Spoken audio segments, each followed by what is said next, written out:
always take a good stand. I really a good stand. Even a both step. meant I'm not supposed to go that deep.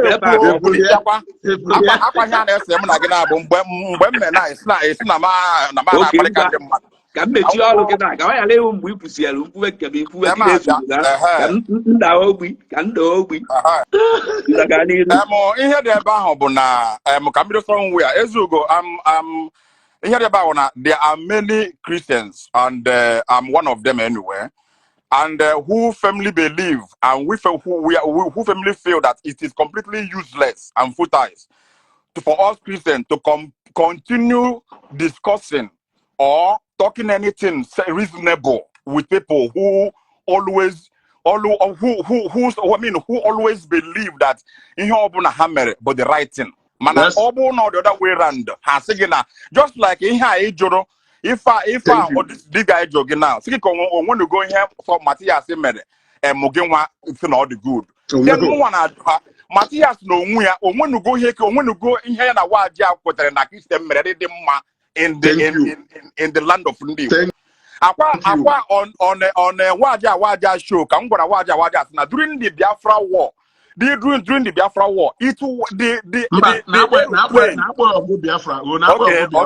Okay, my brother. So sure. Oga na request na anama accept to the ten drop or either comment can see about invite you in. Na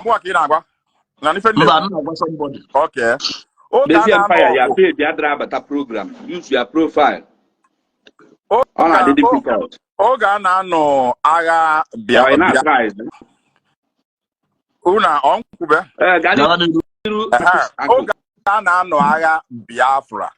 That is na the plane na-ebu betere ndị Biafra nri even mere self na agha ahụ last reserve for 3 years ahụ all asịrị maka ọ bụrụ na ọ bụghị ya even on wake under 1 year or 5 or 6 months the moment that conquer ebe plane asị ya bata ka agha biri na agha biri that plane after that plane was named Jesus Christ Air Flight from obodo Ambinia Dublin Ambi now Island Ambi ka the plane na-esi efeni.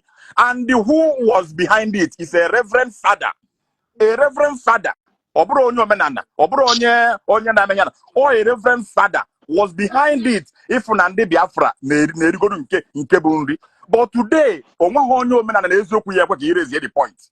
Ikwu ya ha na-adị ekwute okwu ya at all. They don't talk about it at all. Then aganata azụ na ihe gbasara ihe waja na Austin na-ekwu na. Anna June na onwenugo ihe Mathias kwetere ya atọ na ndị Christian mere dị mma oge ọbụla na ọkụla Christian bụ na Christian bụ ma waga ịjụ ha waja onweta n'ofe ife Mathias meludu njọ ọ condemn ife ọzọ ya ajụghị owo keri ife Mathias meludu njọ ikwuo yo defend bakwa thank you condemn maka emanicho ka na condemn gekwe m ntị Ezeaku ka m bịa let me shift small. Ndi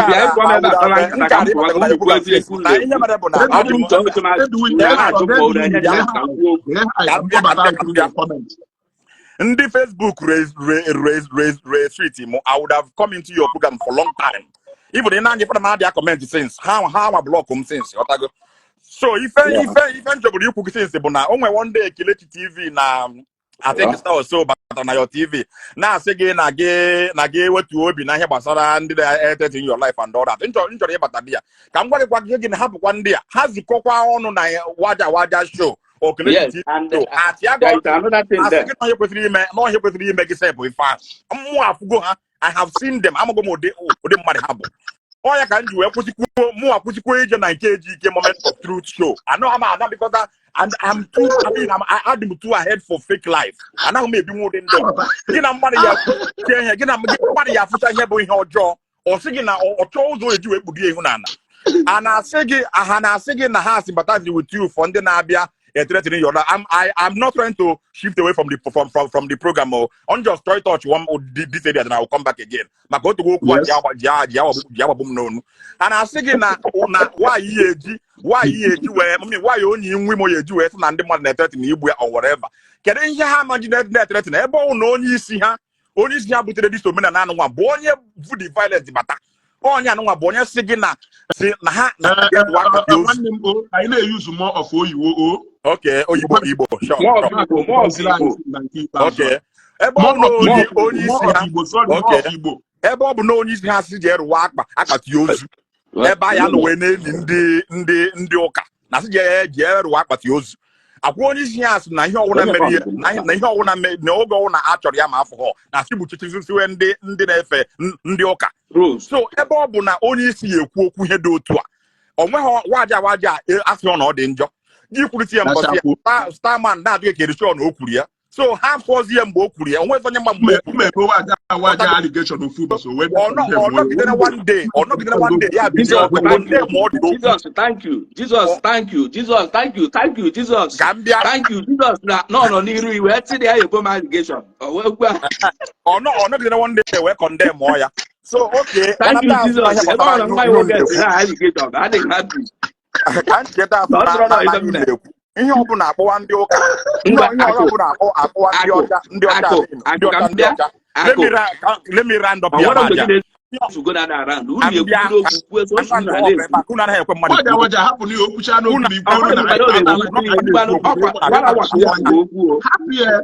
waja mụnwa bi island ebe a and island ya mbi ya afụgo m ndị na-efe Chukwu na-efie n'ime mmụọ na eziokwu. Ebe mụnwa bi na island ebe a na Dublin ebe a nnọọ mụnwa bụ ọcha sef na chọọchị mụnwa na-efe ndị ọcha na-abịa dị chọọchị ọ bụrụ ndị ojii and ekwu okwu ọ na-abụ ndị mmadụ ndị a bicha obodo oyibo abịa sị gị na gị bịa western world na ọ bụghị otu a ka esi efe Chukwu ebe ka western world ha na-ekwuru okwu ya akwa ka nso wee biri abụ na Nigeria at age of 17 years. Kita no I'm in my early 40s. Edugo mo obodo oyibo ihe nka wee bi na Nigeria. Yet afugo mu ndị ọta na-efe Chukwu na-efe si ya ike. So ekwu development now like ihe ahụ na-ekwu now. And I see Mathias congratulations na ọrụ hospital. Mathias mpego ọnụ one day congratulate ya Ebuka Obi na ndị church ndị ka ọ ngwara gị ndị na-erugo hospital. Ibe to Harchago Hospital. Sorry, my factory, no, all these things. How many apostleship was the alugo more than you. Mathias, I put a nugo see okay. No, they blame when they can and the bad pastors. Yes, manandi do too. What in the man like your neighbor no? Oh, no, talk and it on the round table. Condemn one day. Pastors, some of the pastors in your job, you people should also be willing to come to the same table, condemn more Omenala. Because no matter how corrupt or corruption the name, sorry, it's no Igbo. No matter him maybe the name Oka today, Oka Takatukwari, Omenala. I'm not talking about Omenala and Kemuama. Because I've got before. I've been Omenala no one. Ebe anọ na enwere m nnukwute mmọnwụ okomma na mgbodike na ndore my village na mbata na village ogo na mgboye kpuru ya na-aga na gbago mgboye na my village ndị mmadụ na-akụ ogene ọtago so mo believe in Omenala very well mana Omenala bahana na nke sisicha ndị ụka ka egbu okay can that be here now so what I'm trying to say unu nwacho ka a condemn wa ihe niile ahụ then unu should be able to be fair enough ịbịa n'elu table si okay na ihe dị otu anụnwa na onye isi unu nwa awụ GO nwa na-ekwu na ọ dịghị mma then anyụnwa because you cannot tell me na mụnwa condemn ihe na-eme na my own house mana gụnwa refuse to condemn ihe na-eme na your own house so mụnwa gazie mụnwa ama my father ikpe mana gụnwa na how good your own father day. Thank you very much. Thank you. Okay. Thank you. Thank you very much. Akosi Mona Pop. If I know na eziokwu ni most of you people kama amele ni lo akụkọ because ọ bụ na unu kweta na eziokwu anyị atọ this problem Ishi. Ọ bụ na somebody they ka some other people who pray Omenala Igbo na social media na apụta na agwa people dị ka Ezugo people dị ka gịnwa na ọgwụ ada alụ ọlụ na ọgwụ abụrụ Omenala Igbo unu na-aba na ọ na social media na-promote ya na ọgwụ na alụ ọlụ kedu ndị anyị kwesịrị hold responsible again no ọba na-epuzi maka ajọ ife ajọ ka ịjụbụ now yes Okay, come back.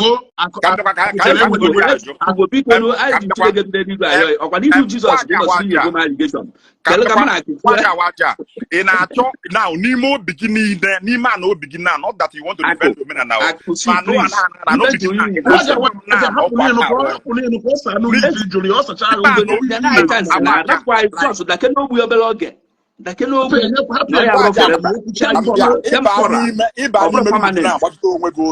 Ịba n'ime dị mugina agbachite onwe go na ọsọ na gị nọrọ nnọọ ịnọ na social media i wee chọọ iso onwe gị ajụjụ a ịya chi igwu onwe gị na mkpụrụ a na obi gị dat na ọgwụ adị arụ ọrụ o nwere one day Akụọma TV ọgwụ adị arụ ọrụ most na ọgwụ adị arụ ọrụ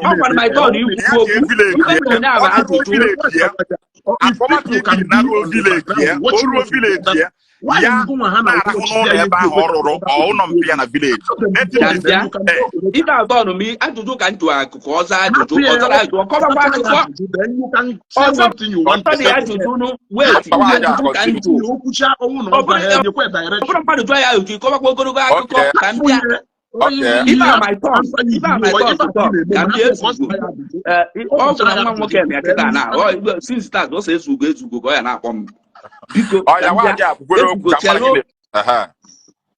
ezugochelu akụsi even though ajụjụ isi na anyị kwesịrị ịbịara ntebụl nwa somebody love truth so much ka anyị bịara ntebụl ka anyị si tie dan ka anyị kwuo ajụ ibe niile a na-eme ajụ ibe ndị omenala na-eme ajụ ibe ndị pastọ na-eme ka anyị bịa tugeda ka anyị wapụ ada ajụ ife mgbe na-ajụ ka ndị aziarị ada ezugo ya ka ọ yara ikwu mgbe na-ajụ ka ịnwebe akụsi n'ebe a ọ bụ na m nwa waja and some other people who preach ife omenala na-apụta na social media wee na-eme ka ndị Igbo mata na ọgwụ abụrụ omenala Igbo and ọgwụ adịrị arụ ọrụ.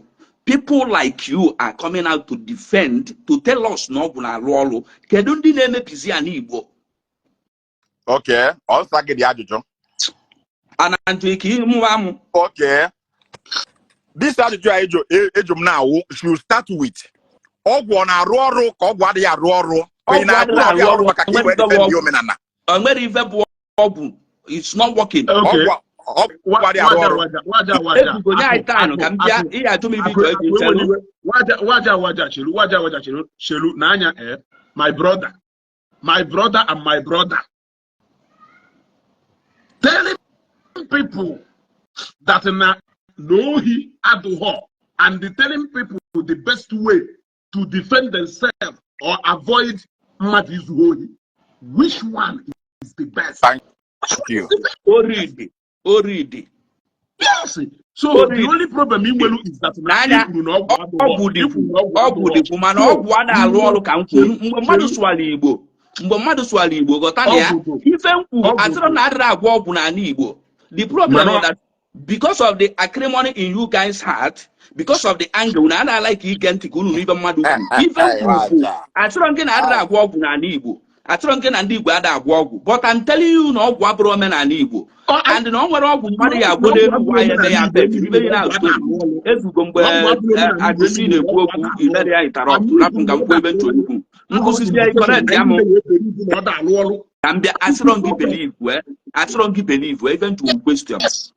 The question m njụ no is amia ọ bụ na ọmụ nwe onye ekwesịghị hold responsible. People following us will hear, they know the truth. Ọ bụ na gị na-akụsi ya aga m nwapụta wee na-eme ka ndị Igbo mụta ka m wepụ ndị Igbo egwu na-arụ, but because na ịchọ ka Jesus Christ stand there na Igbo, you are putting fear in Igbos, telling them na juju ya mefe affect. I want to ask you a question. Ezugo, ọ bụrụ na ọgwụ na-arụ ọrụ ma ọ bụ na juju ya emenwe onye Igbo affect anywhere, atụrụ na adịrị agwa ọgwụ n'ala Igbo, atụrụ na ndị mmadụ adịrị agwa ọgwụ na njụ gị sị ọ bụrụ na ọ na-arụ ọrụ kedu ife kpata dibịa na-agwọrọ mmadụ ọgwụ na ọ na social media somebody will preach na egwu mmadụ wayo ya gwọrọ ọgwụ ka ọ mee onye affect ọ pụta chọkwa polisi ọ ya akpọ. Simple question. Waja onye ohi na-ezu ohi ahụ ebe niile. Ajụjụ ka njụ ya ekwuo maka ndị ohi. Please, asị gị dibịa ka m bịa nụ aga m akọ akọ ndị ori ebe a akọrọ m akọ ndị ori ibe anyị na-ekwu ka anyị setụlụ problem ka anyị ma na ya bịa nwụra ntepu aka akwana ru na anointing oil na anointing water wee na-agba mgbe aka nọkwa n'ọgwụ ka m bịa ezugo chelu Okay, Akusi chelụnụ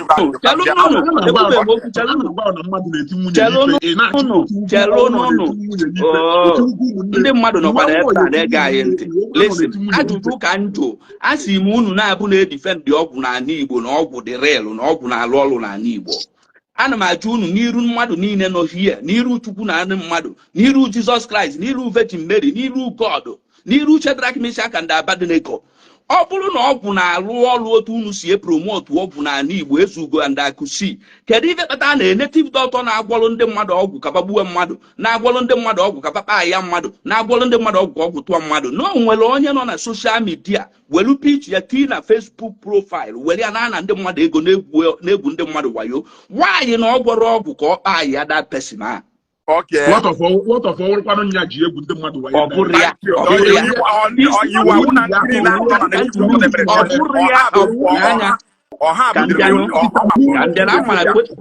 This question is beyond you guys' wisdom.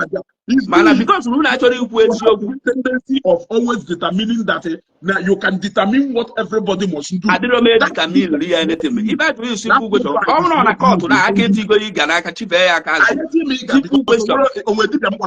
Mwa na-atụ the question. Saa nụ the question ka m wee kwuo okwu. Ọ dị eziokwu unu na-abụ ka family nọ ọkụ. Ya ihe ejisi na ọhọngụ ifejigba gị na ọ bụrụ ndị dibịa n'anya, ifejigba na ọ bụrụ ndị dibịa na-eme dete mbụ na fanwa bụ ndị dibịa na-agwọrọ oge ọgwụ. Fanwa bụ ndị dibịa na-agwọrọ oge ọgwụ ka igbuo onye ilo gị na-apụta na social media weta dat nọmba ndị a na-etinye na-asị don't call this number ka njedebe ya hie. Ọ bụrụ na ọgwụ niile aba na-agwọ onwe ife ọ na-eme mmadụ, kedu ife kpata onye na-eje na nke pregnant dibịa nọ n'Ọkịja pụtara ọfọ oyi chalenji na-eme nwụrụ ya netim ọka na-eburu ya jee ebe ọzọ, ọ pụta na social media ọ na-eche iwo nke ebuchezi na mmadụ ebe ọzọ, gị na-ebute ndị mmadụ na nke ije ebe a na-egwu wayo. Why can't he do charm or do to affect us people that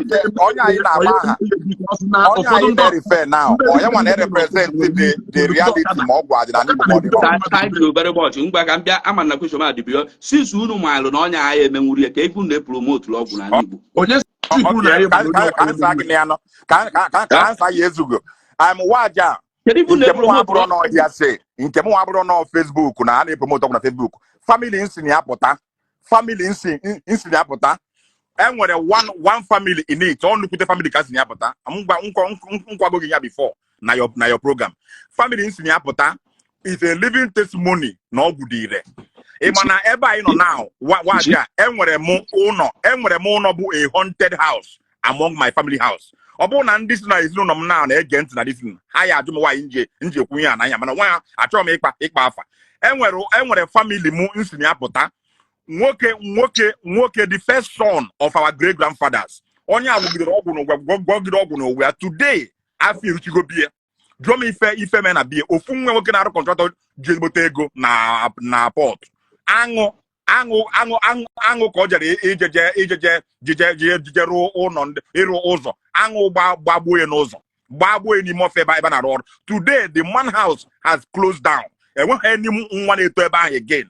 Ụnụ ya dị ebe ahụ adị ejekọta ndị Awụsa ka ndị Awụsa biri di ya like ndị Abakaliki. The first onye Abakaliki akpọtara di ya Awụsa ka o ji wee gbapụ ebe ahụ. Every night ọ na-anụ ikirikwu ụkwụ mmadụ in that house. Oh, that very house ahụ ị na ekwu na ịmana ya ọ na-awa agwụ ndị reality ahụ unu efe n'isi Waja Nigeria mkpọrọ gị jee na the house ịrahụ na akusi ka mbịa gee ntị. You see, whenever we are making point or reference on this social media, we should be careful so that mgbe ajụala question ka ịza that man anyị na fe promote na ọgwụ na-alụ ọrụ na family unu gịnị ka ọ achieve with ọgwụ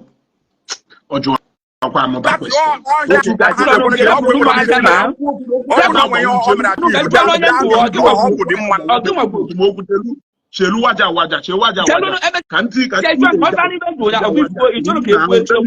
Let me say something here. Waja. Look. You cannot question the reason. A lot of people. A lot of people, parents, they have go, manahan is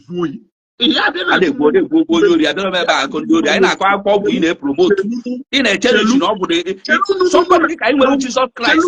You have Jesus in you when they promote my Jesus.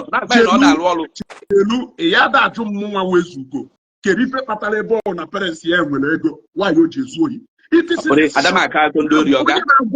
onye na-agwọ ọgwụ wụsọsọ nya sọsọ nya nwa onye nwere ike anyị fụrụ manifestation of ọgwụ echi jụ ajụjụ a nje jụọ ya na o nwere ife ikwuru mbụ nchọbụrụ ka m kwuo okwu na ọ bụrụ na nwa dibịa merụ nke my brother dimkpa pụtara niile ebe ni darụ dimkpa ise kurie pụtara nke ebe a obere nwa darị ya kurie ọsọsọ nya yenye anyị ya kọwala anyị ife kpatara dimkpa ise ji wee dara dimkpa ise kurie pụta n'ụzọ nwaanyị tụgbuo ya ndị dibịa niile nọ n'Ọkịja nwere ndị ọkada ha na-arụ ọrụ ife ahụ ị na-aba mba ị na-eme so nwaanyị eji wee mee you are only putting disclaimer ka ndị na-abịa na nke uke iwe ka m debezia maka na mma na gị na-akụzi odo ma na nkali unu na-abụ mana dị only thing unu anyị chọrọ ka m kwuo akpọtagodo unu 1000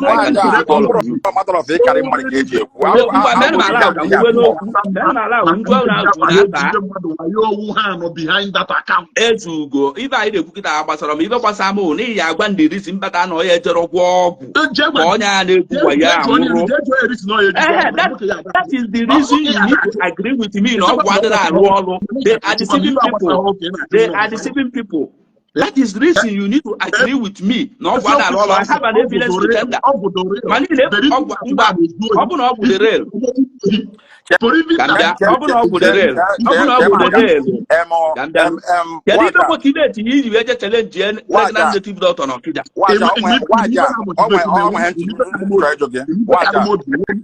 When they promote Ndi Igbo, they promote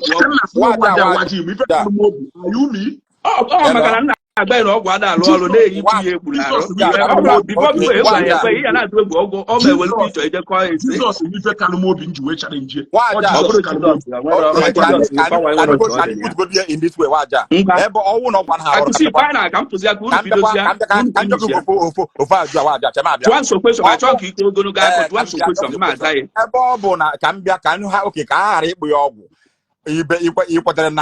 Spiritual power. And where a single power than a spirit, spiritual power. Okay. Yeah. Okay. A single power than a spirit. Maybe not this is the foundation of self. I need to say for everybody do first. Maybe now, or maybe not this is the foundation. I need to do first because without you, you clarify this. If you know now try defending how you defending now, okay, prove me wrong by telling me this is the power of spirit. Okay, that's all. Okay,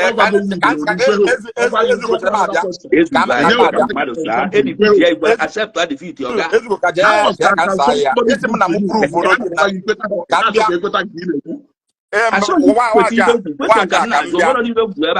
question. Now you put because Juan Munga prove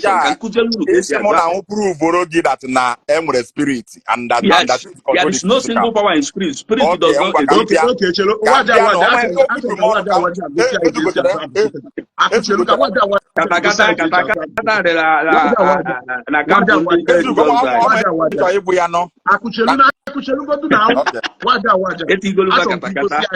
Igbo Sinketa Kesi as Ajuju.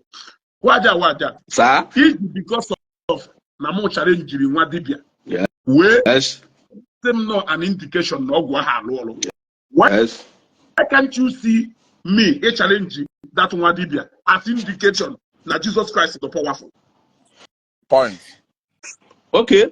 Because now man challenge the Jesus Christ is the powerful because Jesus is the powerful. He challenge the man ogwa adra lolo. Even when we can agree, where see a maybe even at him, Bob, that you see a warning. Who say very low. In I challenge them, I don't know why you will not come boldly to tell people the same thing. The same thing I will go in yourself. So many people are challenging to move deeper. Otis, you and it didn't never like Jesus the powerful name, that Jesus is powerful, but you are only fighting. Call your label now, defeat Christianity and Igbo. if you can see where happen here. Nobody boy if you can challenge Jesus to the powerful. I can put something. Even Chok on him. I don't know to get or say repeat the same thing on a make a reference on a make. Now, what of Melu is to lead by example. Is to actually be in the forefront of telling people that Jesus is the powerful. Can it the same thing I hear when they are now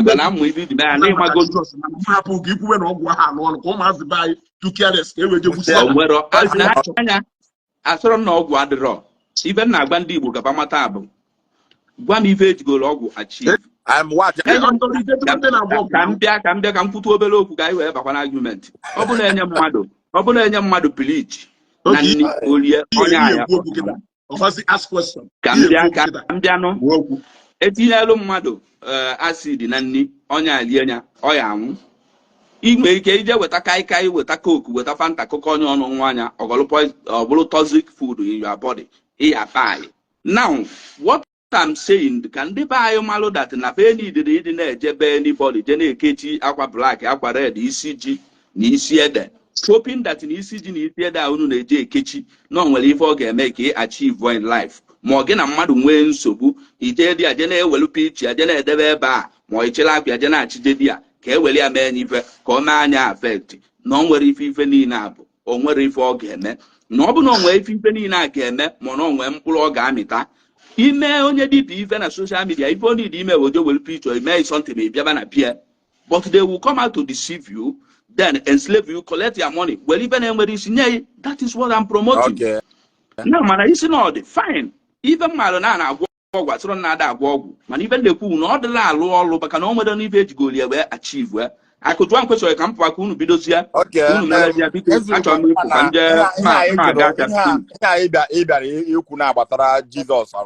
and Jesus is I mean, if you challenge the one just thinking about Jesus. It might be a in your testimony or you put anything the good may attribute to Jesus. How well and asking about Jesus. I could run about to come have my testimony. If I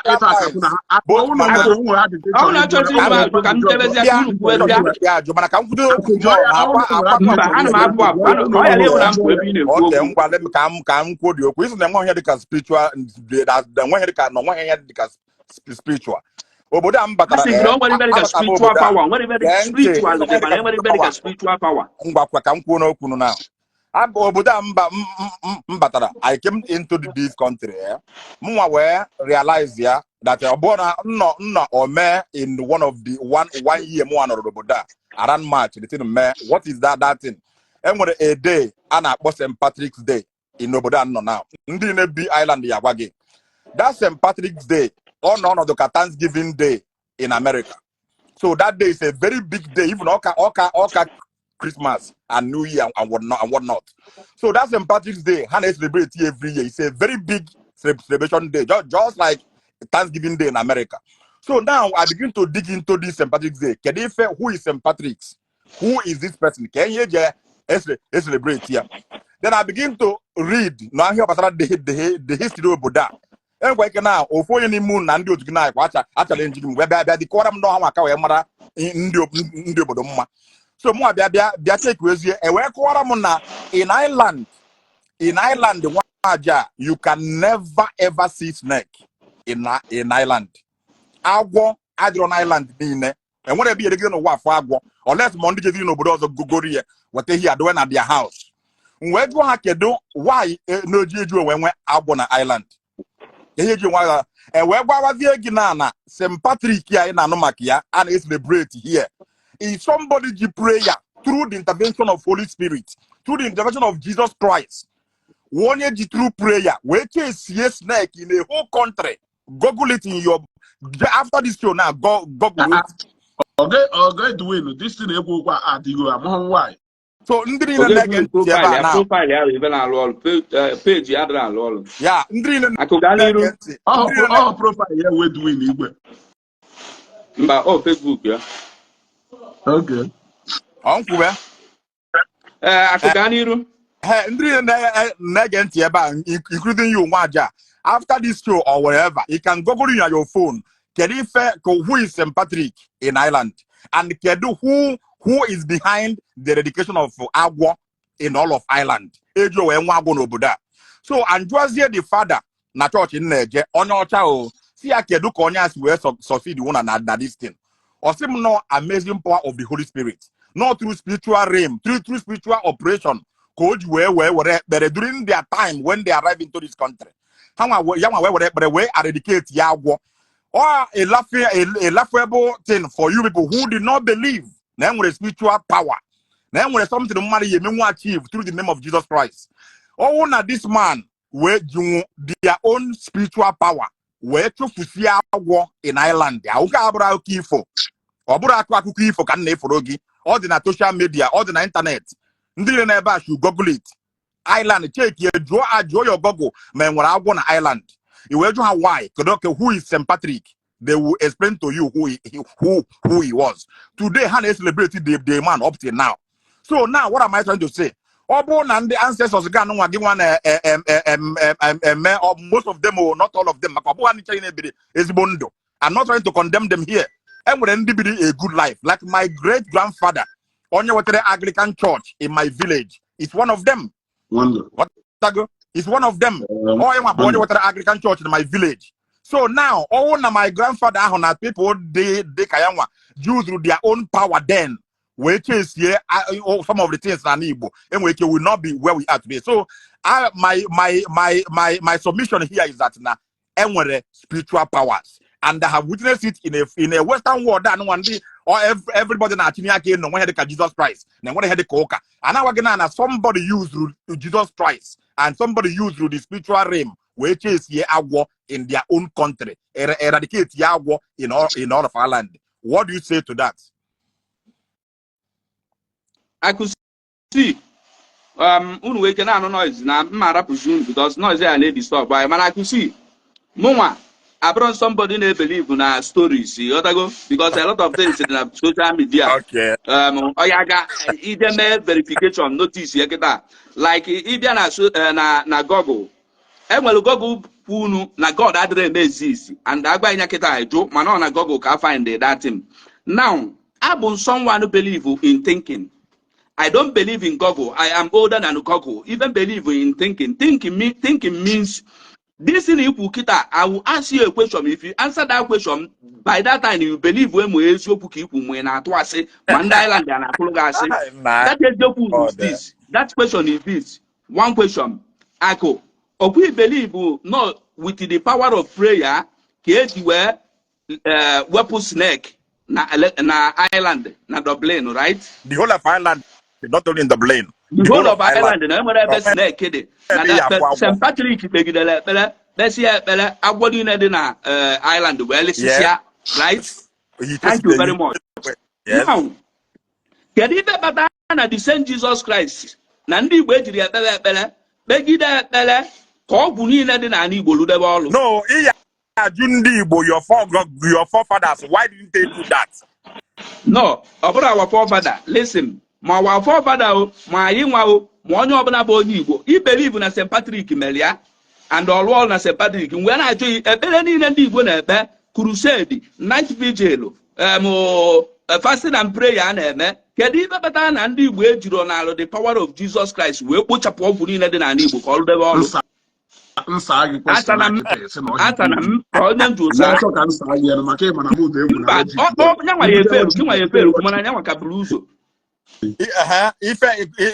man and Igbo age you better we put your pork in if you know the power of Jesus. Jesus has been existing in Igbo land. They can even better know the power of Jesus. Yeah, well, what poor Buni in Igbo like go to an Agba no Guadra Lolo in Agbanon, why Jesus is there.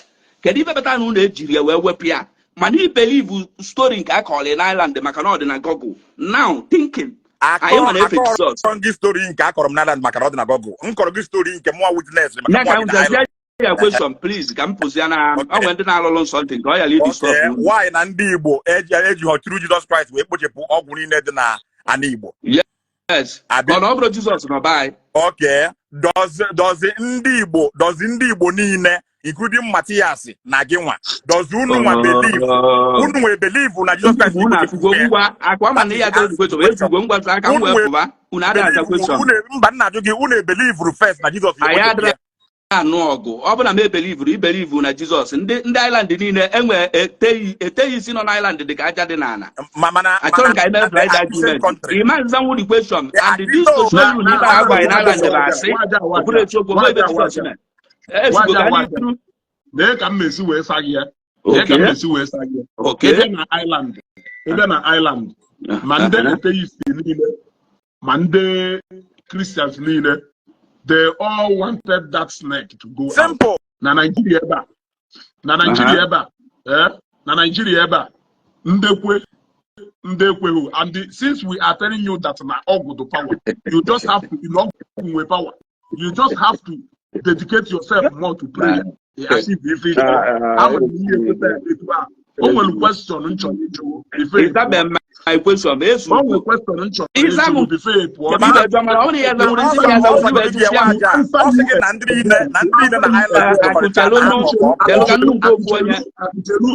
to answer you again. Logical question you are not expecting any answer. Na Ukraine and Russia you say, okay, since na Ukraine and Russia why Nigeria and Ghana? That is it. But it is not logical. Let me ask you the question in Chole to be fair.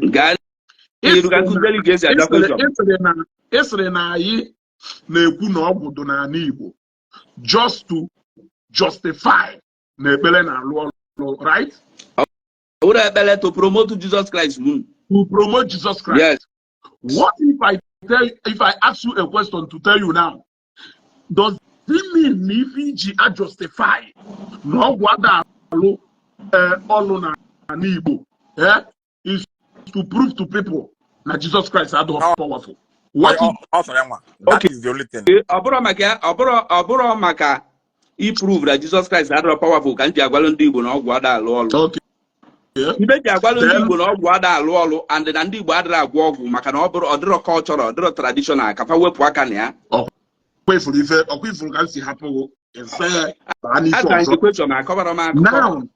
Now, since you have now said the reason that what makes you believe that the reason that not genuine? Even reason you believe when and Kayin and Madro Genuine on na amita. So why must I believe you now? Why must I believe you now? I thought you believe by my own. Okay, you want any evidence to prove? So all the and the evidence to defend themselves and Jesus also the powerful. Since I never put Muraboni in the Anibo more weapon. Evidence is not here. Waja.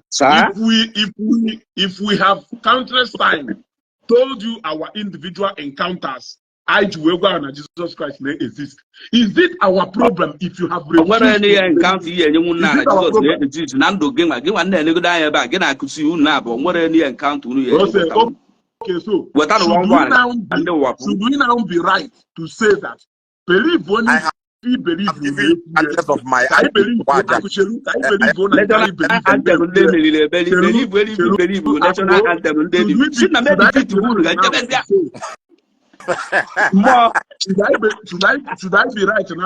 that since you cannot believe I assign a go signature now. I assign a camera to the Waja, Omenala Ezeaku.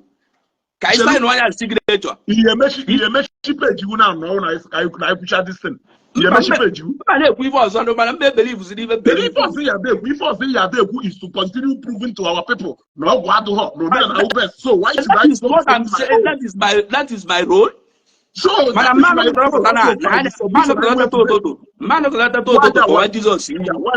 All I agree. Good believe if you believe you.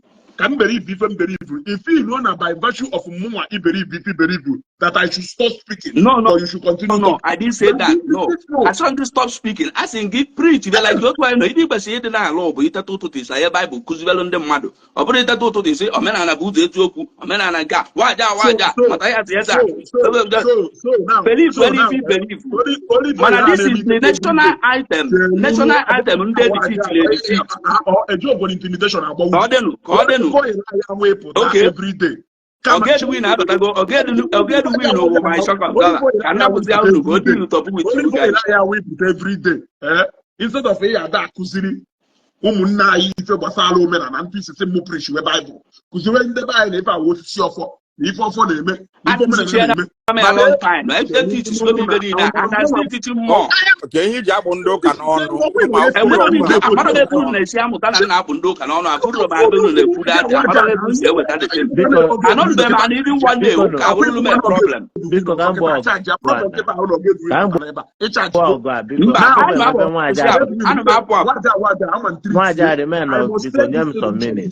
I will say this to you. Waja. Every believer mean right. Epota. And I on the pastor na enye mmadụ olive oil. Na on the pastor na enye mmadụ holy water. Na-ekwu na instead of I emechisia churches.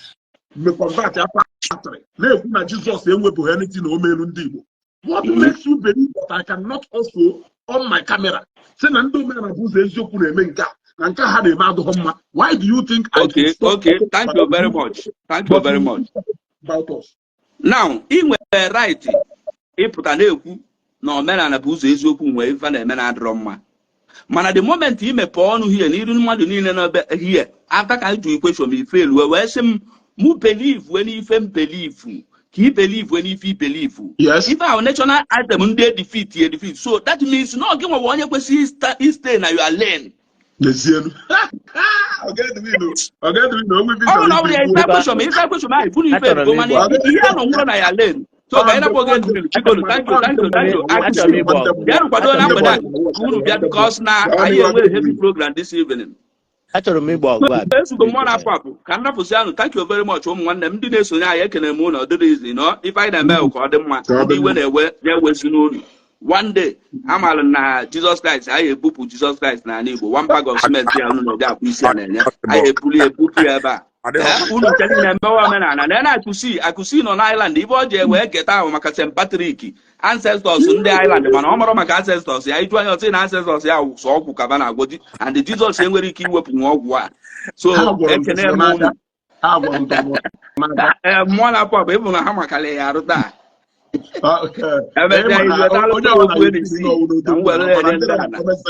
You decide. Ebe a na ohu nge If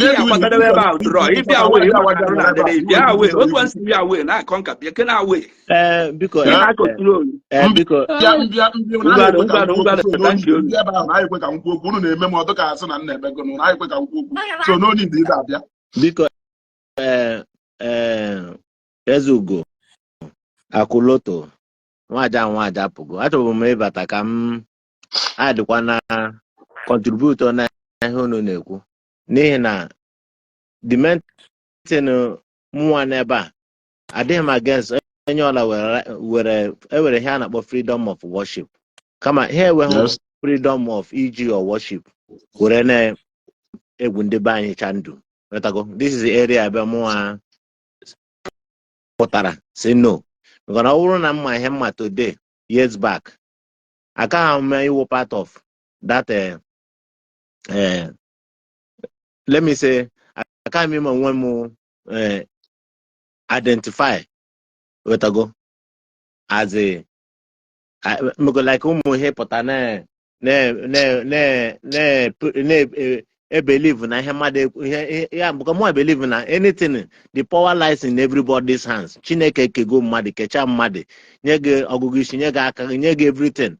So this aspect of in a medidipa hana di lazy. Imoya will help people amaro. That's the area I am always totally against. You know, making us to believe that there's power when you sit down somewhere, you pray, and something will happen that your bank account or somebody will bring out olive oil for me to drink that no get heal him. This is area I'm totally against it. And this is also what most times I condemn. I've never seen one Aja Bob that any mother Gazilla church. Come on, the disadvantage of maybe believing in some things. Nehona cause. The Arabian the aspect of everyday or they can analog. I'm not even understanding what is going on again because somehow our people have been radicalized. Both here and Awaga brought us on the Christian and Omenala where ndị na-emezi do or die. And that is the area where I am really so much concerned. Onye ọla were right to worship ihe ọla chọrọ worship.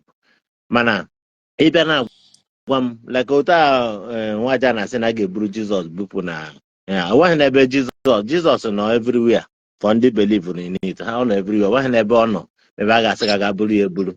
But ama m area ọ na-aga ụmụ ihe statues am again. I can never come and believe in all those things again. I'm no more that kind of person that will believe in all those things. But I will right to believe in anything or to believe.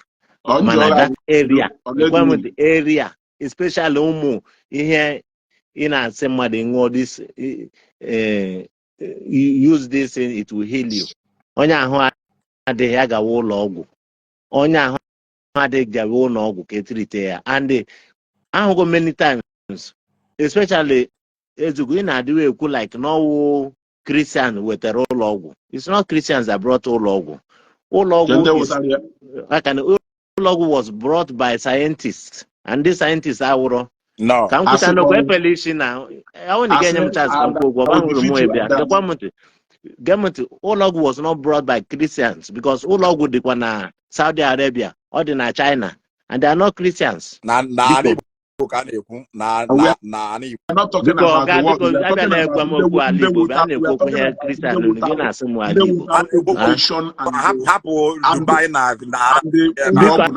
don't interfere in my talk because I may be Igbo and Christian wetere Ulog. I won't Christian wetere ya discover ha na biko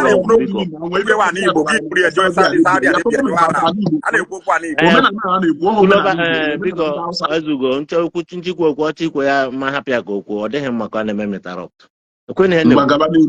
Listen, ọ bụrụ Christianity butere nnekwu ụlọ ọgwụ n'ala Igbo ka ngwazi ya direct so agwazi m otu ọchịchị Christianity butere ụlọ ọgwụ. Akuchelu.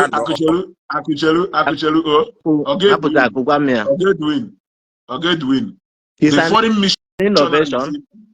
foreign missionaries ebialo na Igbo. Wo ha butelu mission ha buzo bute mission hospital na Adabai. Ajogo ewetere GSM na Nigeria. No, ajogo ewetere GSM or Obasanjo wetere.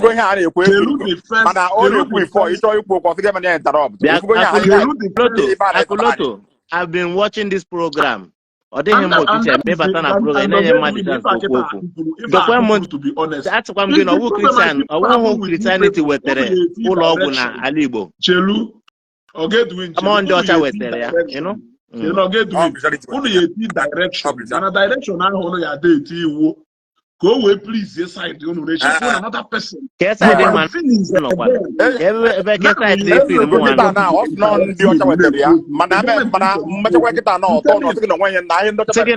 an innovation. At that time. I will put up when they went whole over before now.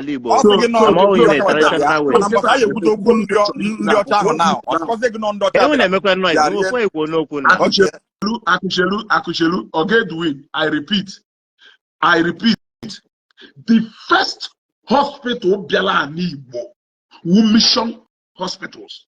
Till today,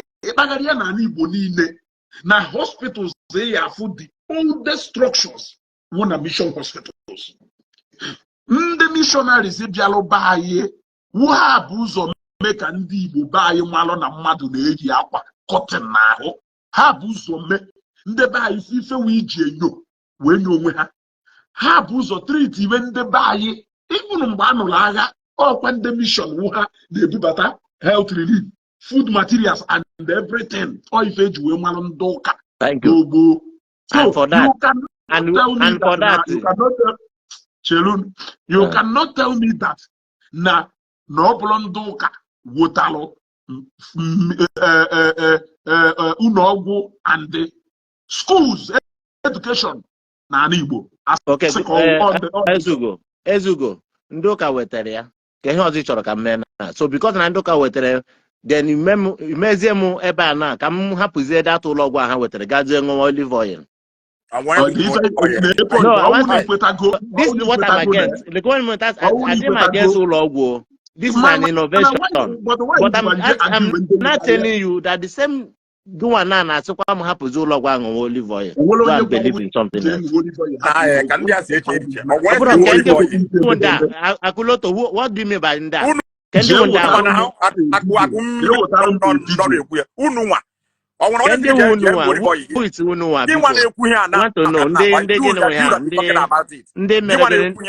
dị against olive oil, but that's not olive oil. Could you phone anything olive oil here now? Now we find you get actually ke gwa mo fonye gwa olive oil, mo holy water. Very poor yesterday. Because I can once you against it, mono no forever, no? Over mun sobo. It is better that we correct that narrative. And that's what I'm here and I'm correcting it. And I'm happy now you have market olive oil ever. I'm happy. Market where I'm gonna get wins over here now.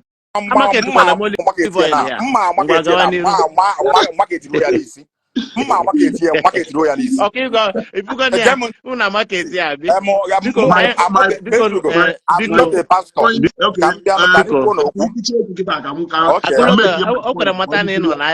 Thank you.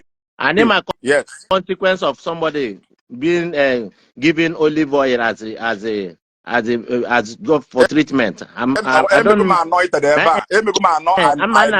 The consequence of it, if you come out open and say you want to administer such a treatment on a patient, do you know what will happen to you? Do you know what will happen to you if you happen to say it out that now olive oil? You are going to be an olive oil as a medical practitioner or as a man of God. Or as a pastor, as any for the consequence. That's why I do again. Okay, the man of God. No, I want to know if the consequence or not. Then why are you allowing it in your don't nage? When it's going to olive oil, no, can I now? On go past some, I'm pastor again now. Near olive oil. But my phone. Thank you. I'm sorry, but happy there. I told me about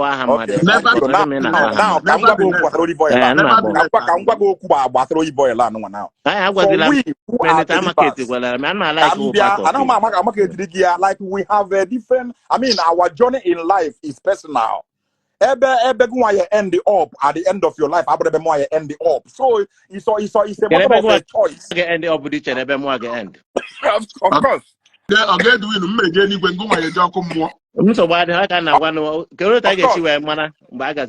course,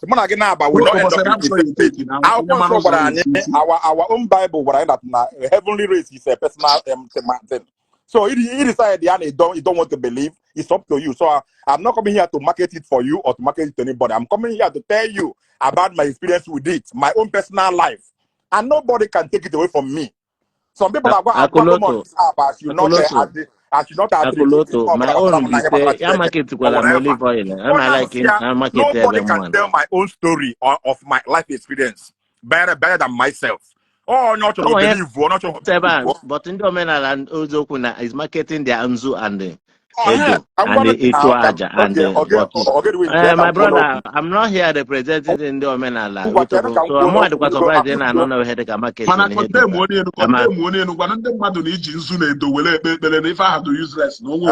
No. Wait. Why should I condemn it? Are they using it? Wait, are they using it to administer onye ahụ adị nchọrọ ịma ọhịa a na-use ajụjụ ka a na-eji nzu were nye onye ahụ adịghị ka ọ gwọọ ya na omenala Igbo. So if you be Mathias Church, is it not good wishes? Yes, now. Mba anụ ya Akụlọtọ kwuru biko chere. If bere ebe ha na-eji mmadụ na-egere ihu na Mathias Church. If bere ebe Mathias na-awụ abi dedicate ụmụazị ego ekute ụmụazị ewere nzu na-eta ha n'ihu na-egere ihu. Dedication is no an onye ahụ adịghị with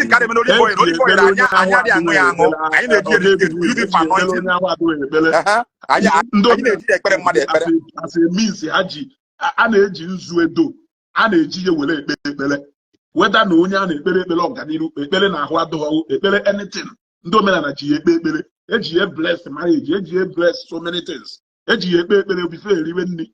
Prayer is prayer. It depends on if onye na Akụlọtọ, you know, on an island, and as far as I know, the first priest in the Biacharamba, Reverend Father, they come from Ireland to Nigeria. But I'm not sure what the rate of rate AJ consume olive oil na buying. What I mean, na Ireland there, and if they are consuming, what are they consuming it for? The rate AJ, because you go to the rate AJ, the rate AJ I consume olive oil. Na Nigeria, I consume in Ireland. It mean for prayer or for what do they use it for? Yeah, the rate AJ use the olive oil here for prayer. Or both ways they use here na Nigeria. Akwa jogi. Ihe olive oil men Ireland. Ihe na olive oil men Ireland here abi. Ihe na eji eme the church in them attend here. I use it to pray for people. Anointing and some most restaurants. Catholic church. Catholic church. I'm happy you know Catholic church. Yeah. How many bottles of olive oil can I consume in that church in a year? How many bottles again? And this church. I can only tell good. On Sunday. Okay,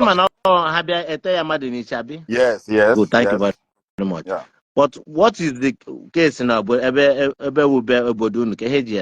can you go? What is the case of Ajo Menabani to Island Imbi and to Germany? Okay, Germany. I will tell you that way Hojo in Germany compared to Hojo in Nigeria. So for this, I get you the only boy when I want every people pray or look for the face of God based on the situation of where they are. What I go? No. Only boy in Nigeria na Satan joy. Hajia we na sina. Okay, heal him, man. Okay, man. Akụlọtọ. Go away na na help work. Come on, in a program over 1 hour again. Now watch again. Oh, 1 hour can't you? Oh, that 1 hour can't you? Because 1 hour no. I've been not talking. Akụlọtọ. It's na olive oil. Doing it's na olive oil. Case you use this side I know. What they use here now na buying. Sigimba. I'm ask go I allow you to hit your hammer. Why you allow? I use na buno. Thank you. Why you not support? Okay, Cambia. All na isi Germany I be now. Naruo Nigeria or get win. In our village, Gamki Boyenugu State, Kobonyimu State. In our village now. In your village now. In Waiki Rahuna your house na village. Rahuna your house na village no without any security, without any police protection, without anything. Yarahuna your village for 2 days. Yes or no? Yes, sir. Yes. Your village. Yes, sir. Okay, that means your village. I thank God for you. Man, most of us happen no any on a village bar also. Why? Because of ajo head in a village. I won't have why because of head in a village again. Here not talking how probably you a kiss in a region about with the insecurity because of here we're on one and they hijack. That is that ihe ahụ niile onye maka ọ bụkwa ajọ ihe. But the same olive oil or we can stop that insecurity without Okay, a now police that's attack. Can't see guys now using my own self. Okay, Edwin, I've been in South Africa since 2002 I know about your history. Yeah. Mbi South Africa almost 20 something years before Moses South Africa were poor. Now, okay, I'm going to breakthrough na South Africa. I know one or two people not here. More who know me from South Africa. They will know what I'm talking about now. More Afugo here. They just joined this program now. Now, South Africa okay, my breakthrough. My breakthrough okay, the pastor better in the congregation of the church.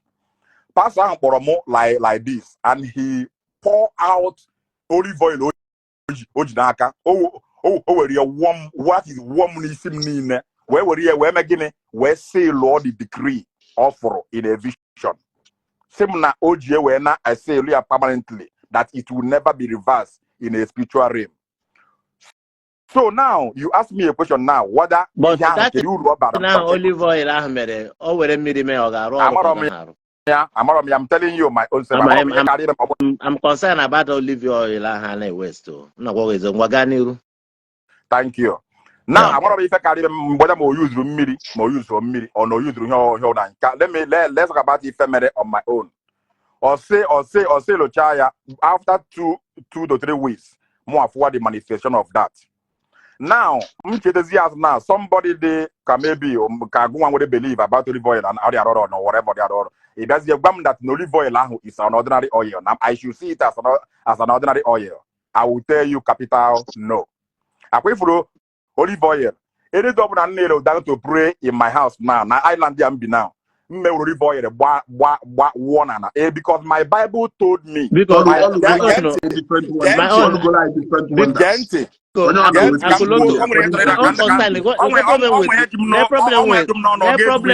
with olive oil. And administer on Akuloto each over olive oil protect your body. When they wear a body when they wear because of protection. And the Bible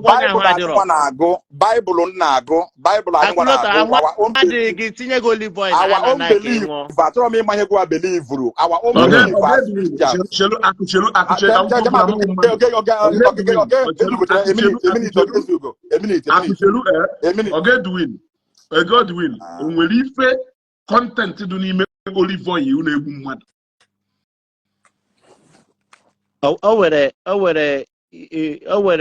when use even meeting kitty never content in a boom mad in a mad miri in a wrong way. Okay, like even like olive oil or mad with leaking away for you like onya had in oil na ha come of course or more problem. Okay, for not taking the right medical. So many people are go because of olive oil.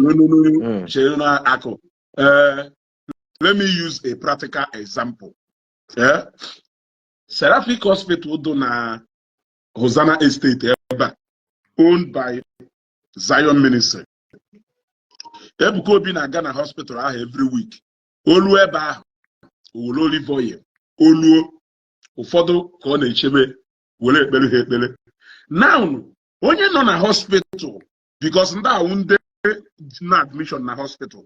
Ọ nwere ndị na-eje hospital ọ na-acha treatment o jekwu pastor ka pastor ekpere ya ekpere ọ na-ana treatment pa ogolukwu olive oil ya debe were emere onwe ya ife ma ndị ji ya anoint shop ha o mepee na shop were anoint shop ya o jighị olive oil ahụ asị olive oil a mee ka shop apịa ma onye na-eje njem were olive oil ahụ ekpere ọ gbakọ tiketi o ji eje njem were olive oil ahụ wee kpee ekpere si Chineke duo ya chebe.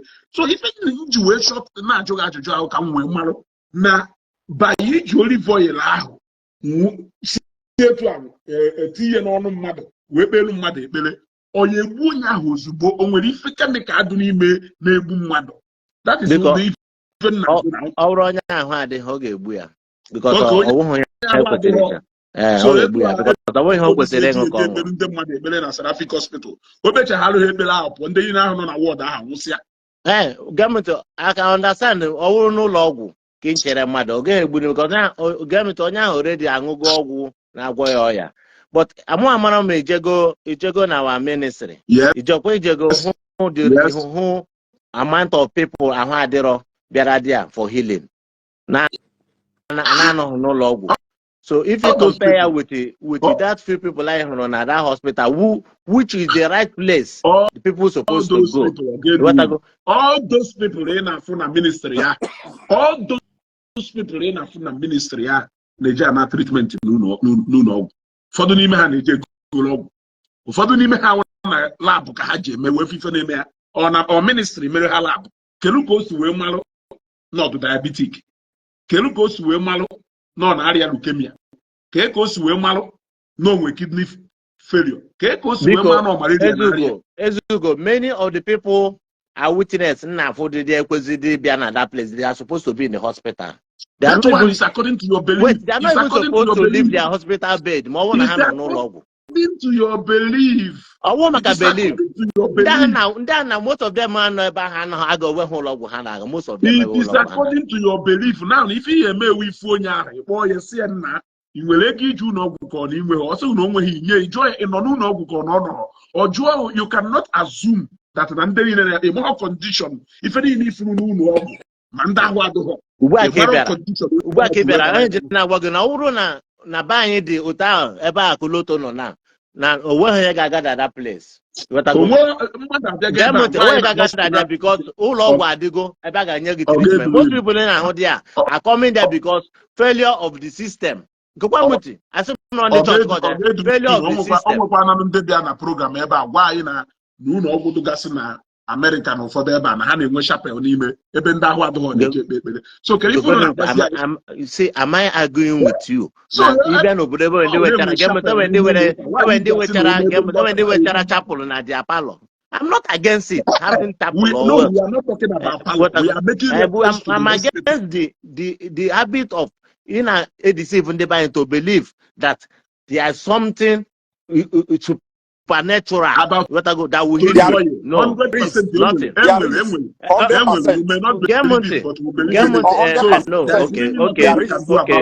Okay. And because right to believe anything, but my own is to educate our people. Now you are it actually goes beyond just believing, because according to our own Bible and our own belief as Christians, God himself acknowledged it in his word in the book of Hosea.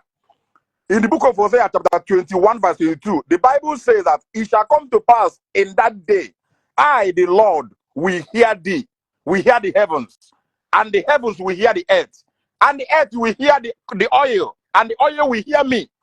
So any double down to pray, I take oil, I pour on the ground, and I lift my voice on heaven, into heaven. But my brother, this is your word. It's not that on this day, when I am about to pray, you will hear the heaven, and the heaven will hear the earth, and the earth will hear this oil, and this oil will hear me. And where the oil was an be there better. If I name it. So I want you moon, including my star, my him, Kahani, now I'm the man attribute to Jesus. Now I'm in the Chuku, the Katuku. I want you to kuno one naka, or Kanya Memcantari one in my belief or whatever. Kuloto, or the go when he get Kuketana Kamua follow back to. I told him, I told him, I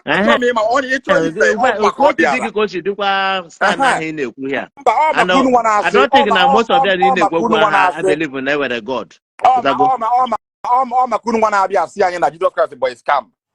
No one had Jesus.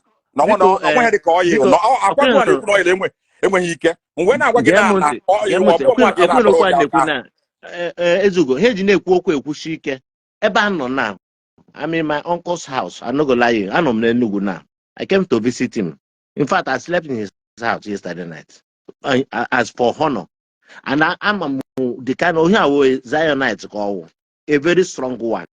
And I understand that everybody were right to believe in anything or believe. But that doesn't stop you from having your thinking faculty.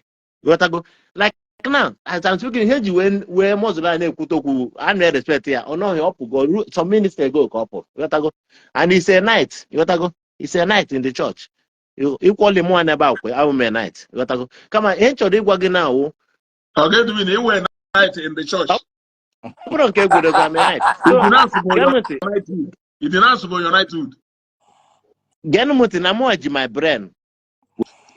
Where I got church now. Before I got church now on invitation. You got to go because of either na mad in a mife. He may me invite, I will come. But more no katakucha kem na go na church. I will not do it again. And I may gradually can even like a can batrana. They are even knowing fully well. They know he can stand with. I'm having problem with it. I face now where man have Mathias and Agabiga. I'm having problem with it, but it doesn't stop me from saying no. Can't go maka hende madigeku no. Okwifum na kedibia. Okwifum ebengoroshi. Then you cannot denounce me as a brother. But even Potarase na mu ekwetorozi na were hedike that doesn't mean na mekwara na chukwude. Mana the way and the manner I am totally against it. Ezugo. A few months ago I was not in your program. And I'm coming to you. I know why to show you how I am. In fact, I'm a bomb lion. I actually have a lion as I was a miri. You only who know Ezugo. You only who know man may put in practice. I believe in practical Christianity. My mother and I watch a program, man. My mother is a Zion night. But all program man not gonna watch here. In my village people when I watch this program. I believe in practical humanity. Can practice here. Many people now go they don't they don't practice it, and it's very it's evil and it's condemning. I could not because like now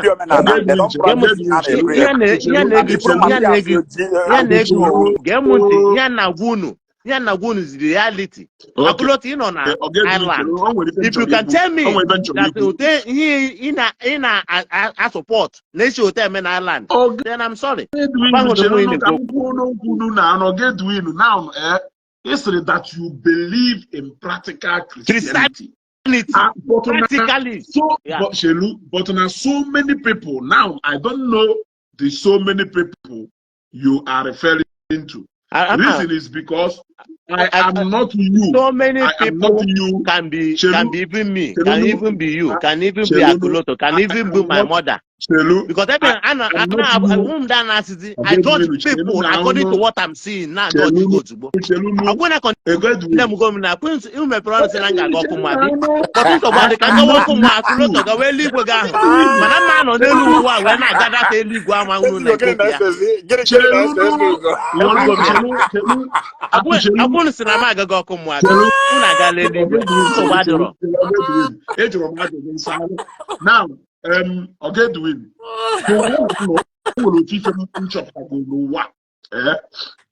Number one, onye sele no fenne yesiri atokoto. Onye nene chalo onwe ya akwụkwọ n'ụwa. Tisha pa felu godu eyase na pasere na tisha mo ma felu. And if not for asini na eziokwu na aha eju na ibe. Now, you believe you need a kwezioku. Mwa believe you na ekwu eziokwu. Ọwụrụ na anyị na-abụ na ekwu eziokwu. Kedu ife anyị na-eme n'ụlọ ikpe? I kpechara na magistrate, si je na high court, si na high court, je na Supreme Court. I hapụzie ka court gwazie anyị nke eziokwu. Meanwhile, anyị na-abụ na ekwu eziokwu. Now, practical Christianity enweghị ihe determine no ngu onye live a practical life of a Christian. Onya aye determine no nya live a practical life of Christianity. But event and time will always prove who is actually being practical as a Christian. Now, having said that, problem na dey with most of further I am generalizing now because it's a problem with Christianity now. So I'm generalizing the now. way the way Hajiaga about it now is totally wrong. And he started funny the next one started there, but unknowingly. Charismatic in a video charismatic. What I go in Nigeria. I was young. My mother has on this. And that's where the radicalism started. Sorry, charismatic Ordinary land. Akuloto Guahan Kewezo. Are you Island because people of Ireland will not allow people of Ireland will not allow people to use Christians as a sacrificial lamb. Thank you very much. Otu anụnwa esu ebido ihe Christianity na Igbo anyị so ndị support ya because unu nwa dịka fond of ihe ọbụla mere anyị nwa retaliate unu asị ka onye anụnwa bụ Christian nwa anyị na-preach ka onye anụnwa bụ ihe Jesus Christ na-akụziri anyị ọya ka eji egbuchisi ndị Christian everywhere enwebere nsogbu na North asụrụ Christian ka akwụ enwebere nsogbu na Igbo asụrụ Christian ka akwụ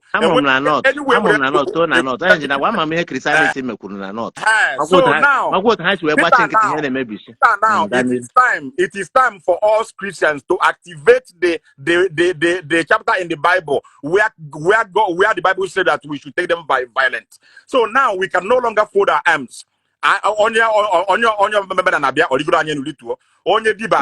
but on your men, we cannot do that anymore. O take go in the Christian, Nani Jabo, where joker, and believe me, my brother, you are not getting it. If we were able to again. And example, I'm giving you example.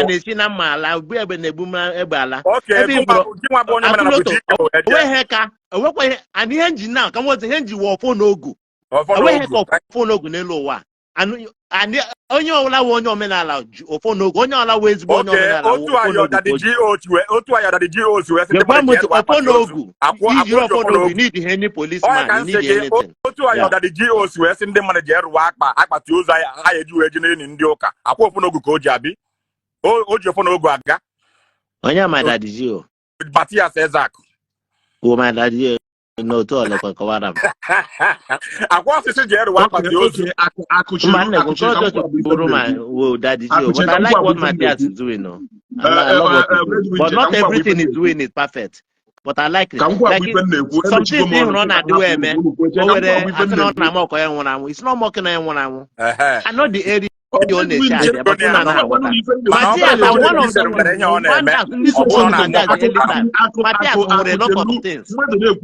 I'm like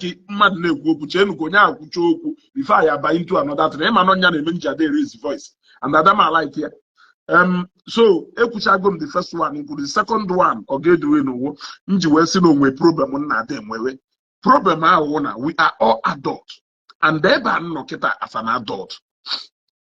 Gone are those days, okay, MLI baptism or parents here decided for us the way we should go. Now we are grown ups. I should be able to say that now this thing I don't want it. I will take a decision and I will stand by it. Oh, if you put a night in Joe, a cow a night, he denounced to go a night to the same neck cow a night. Now, only told him what to wait on my dad. The night of St. Christopher. Oh, she in a night in 1997. Oh, well, how can I joke out? But no problem with the interest when I see that knighthood of a church. We decide here, not just the part of that knighthood. He got up straight ahead. Joku Bishop, what Bishop, not just a member of this thing. I'm not a bishop. I'm not doubting that. I'm making points now. I'm not saying April a night. I'm making a point. Now, we see it's either no return or the sword. Man, aqua night, ya. Nyachirisi aqua night, ya. They will look kerosene or fuel or more your dear exit. My uncle Chira aqua night, ya. But I got saying and I buy your fuel. Moyoko, Sena from today henceforth. Nayana Munye Yahosi Sir and Lady. Nayana Munye was the Mr. and Mrs. Ande Ogwandoka, Oboso and I try for her. The night Abiakuna Aquamose as a member of the night. Say quiet ordinarily. Now, this is exactly what I am expecting. The issue of okay, I can warn you, man, Hazimu, a joke, I can see I can warn you, but I haven't got to be those things into play. You should be able to take a decision and say, no, this thing. But I understand a lot of our brothers at home, a lot of our brothers at home. A lot of no, need a joker. Need to go out from church. Because they can a night and knighthood, so now a very bigger body. Leave a lot of people.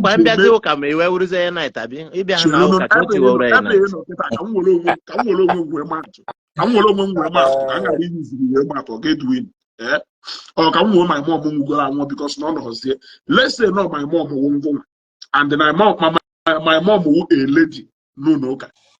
And ordinance her openly, Jagwandoka, no, a brosum member, a brosimo, a wopugo mafa, Hosmonio tuna, Hosmonia night.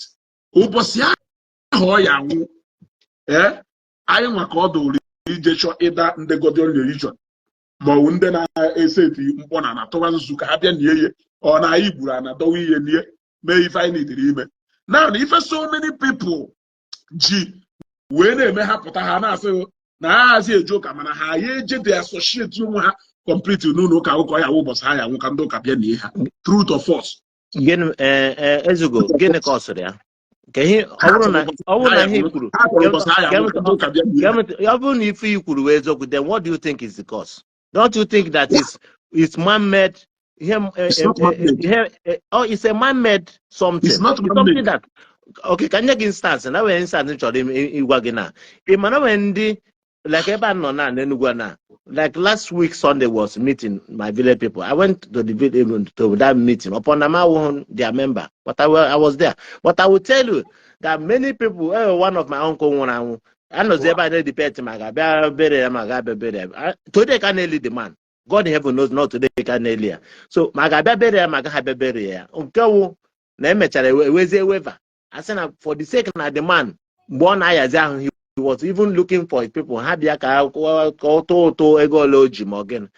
to area Onaga, and the president being myself no acknowledge the fact, no his fault.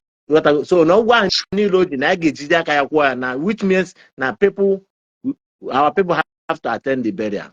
So if not like a man-made regulation, all those things at their form or any church, I would tell the people would stop going to church. When then I got church out because of him in Ekuna.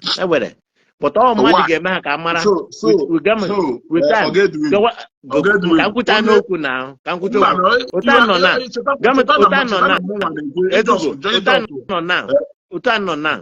That is the has never even one day to way that way, because every more when you believe in Amugum, it oborozum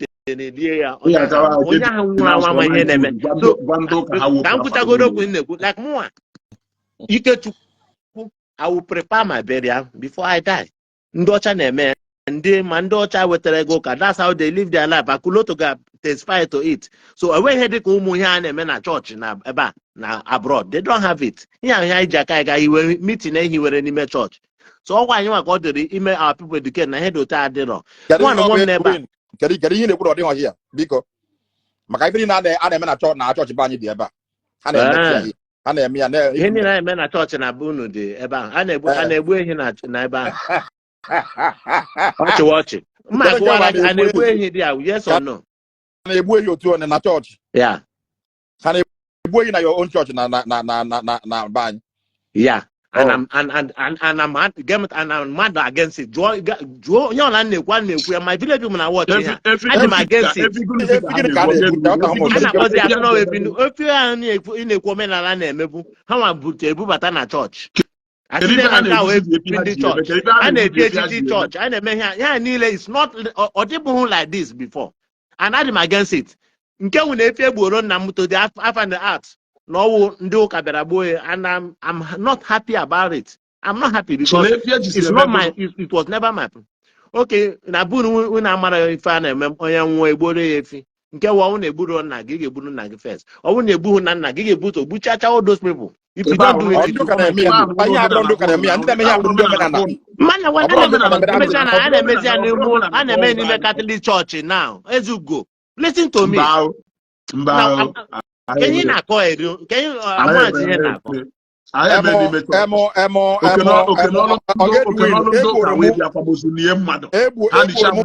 grandfather, my father, because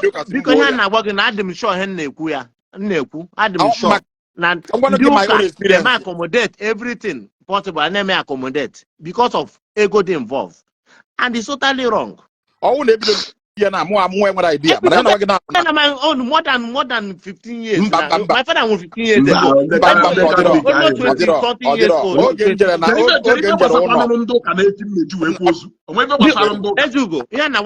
May another program about this thing. We may title. My people are up at why should I be like? My own village are there. We don't do that. Talk about Omenala na-eme I say only in Igbo holu nna ya ndị Omenala na-eme. Enwere ndị village na Catholic church na-eme na Igbo. Nobody can come and oke n'ọlụ ndị ụka ọwụrụ na fulfill your obligation. Ndị ụka abịa n'ozu na banụ community akwabazi ozu na Engineer Tony, I think go and make a inquiry. Biko mee nkwari biko enwere ọtụtụ ihe a na-eme n'ụlọ ka na-eme n'obodo Igbo biko and Akuloto gụwa ma nke anwa enwere ọtụtụ ihe a na-eme wetago ụmụ ihe ogene na-eme o wee batara na kama ma onye ogeti ọnụ n'okwu a biko Stan ana m already maka Akuloto wee batana Akuloto na-akpọ Someone, yes, now I can kedogodu ndị mmadụ first. Wait, I'm no Omenala. Ịma na unu nwa ndị ụka ekwere na Omenala ka mme Omenala. Na Omenala. Ibe anyị na ana m ekene unu daalụ na anọkwa m ọlụ unu na Omenala no simple courtesy. Bịa gee ntị ya Ezugo na ọnwayọ. Akuloto gee ntị Dangote with the richest man in Africa. In fact, the whole Africa. He's part of the richest man in Europe. The richest black man in the whole world. Yeah, no one in the Kankowalegi. Akuloto, you know, I just said what I said, and the Kukweburugie. Everyone else sorry, itinye ya wealth. Like as I said, the Dangote with the richest man, not a Muslim. Sorry, we are just talking. Like I know Undoji now, we are fighting each other every day. As we speak now, Ndi Igbo now are converting seriously to become Islam, to become secular Christianity, now ban Islam, a sort of confused people. Whether Omenala, whether Christianity, let's just live in peace and practice humanity. That's all. That's all. As we speak now, what a big religion about war, except Ndoji. The reason why I get queer because it's causing chaos in our communities, in our families. I decided not to engage too much of my time into this thing because I have limited time. Understand? Time made you or other things. Because our people, whether you like it or not, they will still believe what they want to believe. And when the name of joker. Me ma bali be je be dibia so lot acha me efi me ewu me everything ye nka e yalum benu jerry o kana oni room no kana hug everybody and they are plenty. Understand? So whatever that you think will give you peace, do it. At the end of the day, your man on whether any go every all of us we going back to the earth, which is Manu. No. Whether you like it or not. I'm a maybe in a ejaculator. Or if we anyone I will never come there and I don't need it. So be it. No problem. If we